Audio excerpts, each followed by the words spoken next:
Hello, my name is Maureen Brennan. I'm with the Federal and State Grants Unit here at the Illinois Criminal Justice Information Authority. We're going to take a few minutes today to talk about prior approval and additional justification that may be necessary during the negotiation of your grant agreement or during the monitoring of the operation of your agreement. I think that there may sometimes be confusion on the part of grantees if they've included some costs in their budget or described some activities in their program narrative, and then they're asked later on by their grant monitor to complete other forms or to provide justification for those expenses, even though they appear in the grant agreement. But the approvals and justification I'm going to go through today are required even if you have activities or items budgeted in your grant agreement. These are still necessary, and they require explicit prior approval from the authority. One that causes a great deal of confusion is out-of-state travel. All out-of-state travel must be, no matter how well it's detailed in the budget, must have prior authority approval before those costs can be incurred. The way that you receive this approval is that the grantee is responsible for submitting a letter to their grant monitor explicitly requesting the travel and detailing the travelers and all estimated costs. Now, this may seem like something that duplicates the information in the budget, but we do know that travel costs can oftentimes be fairly dynamic. Airfare changes frequently. The costs of the conference might be more or less than you originally budgeted for. So this is the way that we can really nail down those exact costs that will be approved or disapproved by the authority. Attached to this letter, we want you to give us the conference meeting or training agenda, and that includes the description of the need for the travel. Your grant monitor will be looking at this information to make sure that it really is necessary and it's really germane to the operation of the program. When your grant monitor receives this information, they'll be double-checking those costs, double-checking the appropriateness of this travel, and they will also send you a letter explicitly approving the costs that may be charged to the agreement. So do not incur these travel costs. Don't register for that conference until you've received a letter from your grant monitor detailing the exact cost that may be charged to the agreement.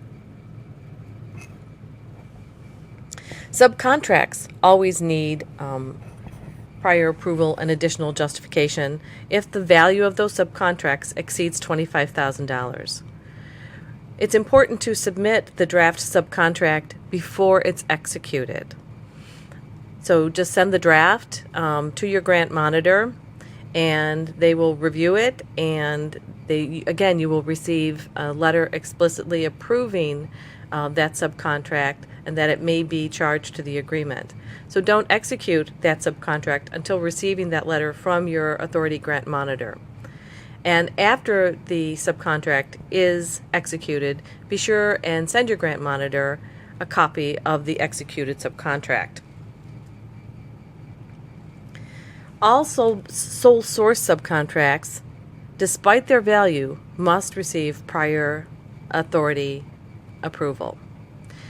The way that you receive that approval is to, again, submit the draft subcontract, but also submit the sole source checklist. Now, that's an authority form that you must receive from your grant monitor. So if you're intending to enter into a sole source subcontract, be sure and contact your monitor for that form.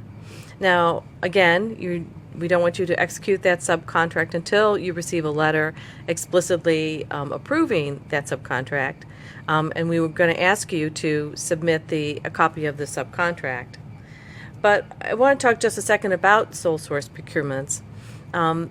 Sole sources are always required if there is only one vendor with whom you're going to contract. Now, that might be there's only one vendor that can supply a particular service, or if you've done a competitive process, if you've issued an RFP or done a call around, which is based on the value of the contract, and you only receive one bid for those services. A sole source will also be necessary in that case. Now, when you do get your sole source checklist to complete, bear in mind that a sole source justification doesn't document that the vendor is the best choice. It's documenting that the vendor is the only choice. Contractors have additional requirements.